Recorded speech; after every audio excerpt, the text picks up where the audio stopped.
if the man says, I mean, you need to make sacrifices, the question I would ask him as president is, so setting an example as president, what sacrifices have you made? I don't see the sacrifices the presidency has made. They're increasing salaries of judges. They're giving the Senate and the, you know, all the administrators of this nation, they're giving them privileges far beyond, you know, what the average person has. So where is his example to us? He has done nothing to show that he's for his people. The economy is in disarray. The economic policy that this federal government has just does not wear a human face. One could say also the foreign exchange, floating the foreign exchange, was a big mistake. So this is what they don't understand. You need to read the reaction of the people. Look, every problem that an economy has is based on the failure of getting the required amount of knowledge, and knowledge is both in the statistical form, it's in statistics, it's in philosophical forms, it's in human behavior. I mean, if I know my people are going to react in a specific way, I should be able to make policy in such a way that, or exercise policy in such a way that I will cause a positive reaction from my people. Gentlemen, we're going to do this in phases. If we're going to do this in phases, we're also going to insist that the state governments and the local governments reduce the demand they place on the foreign exchange. We're going to also insist that for every state government that requires foreign exchange, they must give good reason why they want it. So automatically, what you're doing is you're creating policy that drives real demand and dissuades people from creating any kind of artificial demand. I think it's not a very realistic government. Yes, things are being done, things should be done, but it doesn't mean that things could not be done a lot better. I mean, it's unrealistic when a government steps out and says to you that things couldn't have been done any better than what they've done. It's unrealistic. I mean, we already know that the object of development in itself is to see how best or how you can do things a lot better than you did yesterday. So if the president steps out and says, he's done the best that could be done, it's very simple. I would say that the president is being unrealistic. The bottom line really is his economic policies do not have a human face. It's as simple as that.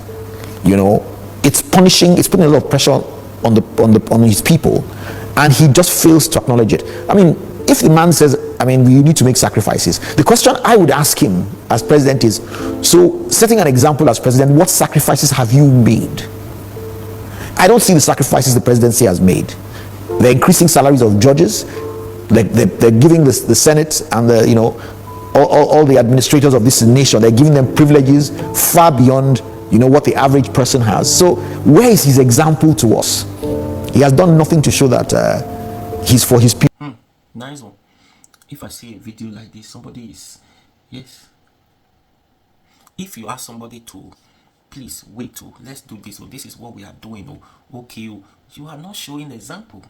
You use yourself as an example. They say charity begins at home. That charity now is far from the house of Tinubu and his cabinet. No, Tinubu does not even care about anybody. He doesn't care. That's the fact. He doesn't care.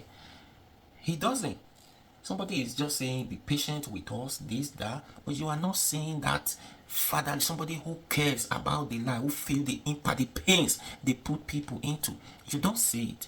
It's not written on their faces. They don't feeling it. That's why they will continue to come and defend and say something.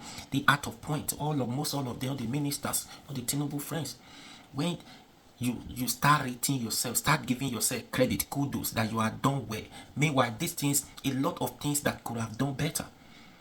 Yes, you say you are working, but these things could have been done better. By now, this system could have been better than this, rather than talking about this same thing every time. Do you understand? And that's the problem. And they're not even ready to change. And they are not even acknowledging the fact that they caused pains to Nigeria. They brought hardship to Nigeria. They make life miserable for a lot of people. They're not acknowledging that. They're not even saying it as a concern that Nigerians are suffering. They are going through a lot. That's the major thing. When you say, okay, you are truly working, you want people to sit up, tighten their bed, you are working, we need to see it from you. You shouldn't have bought your private jet. You shouldn't have bought your Escalade, what. You shouldn't have bought that. You shouldn't have used billions of naira renovate your Aso Rock, a vice president house. You shouldn't have increased. We don't have money. That's why we are suffering. How come now you have more money to do all this? In this same process, you increase the salary of the judges.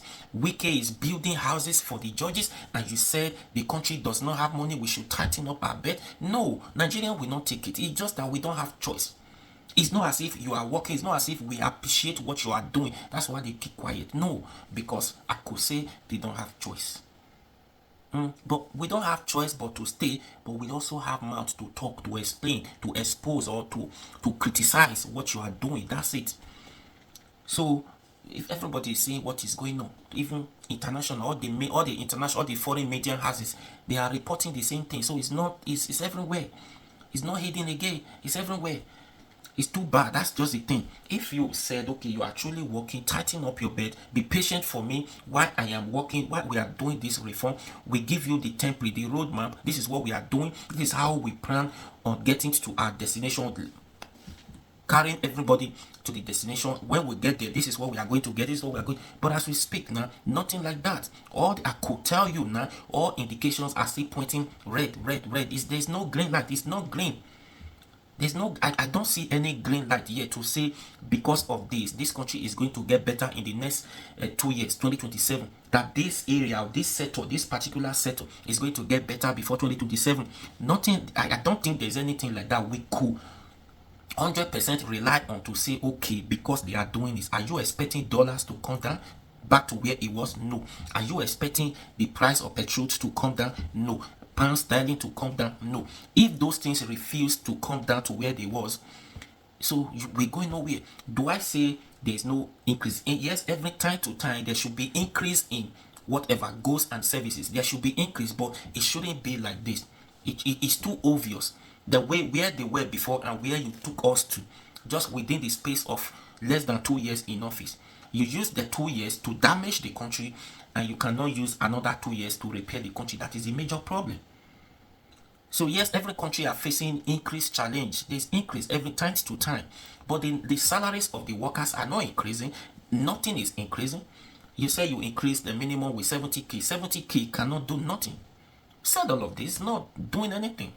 But if you go to the Western world, yes, every year, sometimes every year, if they increase their goods and services, you don't even know. You don't know the difference.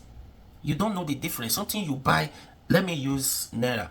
Something you buy in naira, let's say 50 naira, because the gas, the electricity, everything has increased, automatically you expect the goods and services to increase. Something you buy like 50 naira, like 100 naira before, now they are not telling you that thing is now 101 naira, only 1 naira increase. Sometimes, so depends on what you are buying. Sometimes it's not even what to 1 naira on top, but they said the things are increased. But now in our whole country, Nigeria, it's not so. The difference is too much. The gap is too much. You just took people from, let's say, 100 naira to 300, over 100% increase at once. People, you don't expect people to survive like that. And over the last 2 years, the salary has not increased. Even some people, you say minimum wage is 70,000, some are paying 80, 75. I tell you, some people are still receiving below that 70k. Yes. So that's it. Charity begins at home, and it does not begin from Tinubu's camp with his ministers. So that's the problem. It's flying around every time. How many of those, the purpose of removing fuel subsidy, right? Or devaluating dollarization, exchange rate. What was the purpose of doing that? To make life better for Nigeria. But where is the betterness here now? Has anything changed rather than change from good to bad? No. To spoil, remember, to spoil, very easy to spoil. Repair, very hard. To spoil is very easy, but to repair is very difficult. Anyways, please share this video. And please, subscribe to this YouTube channel now, please.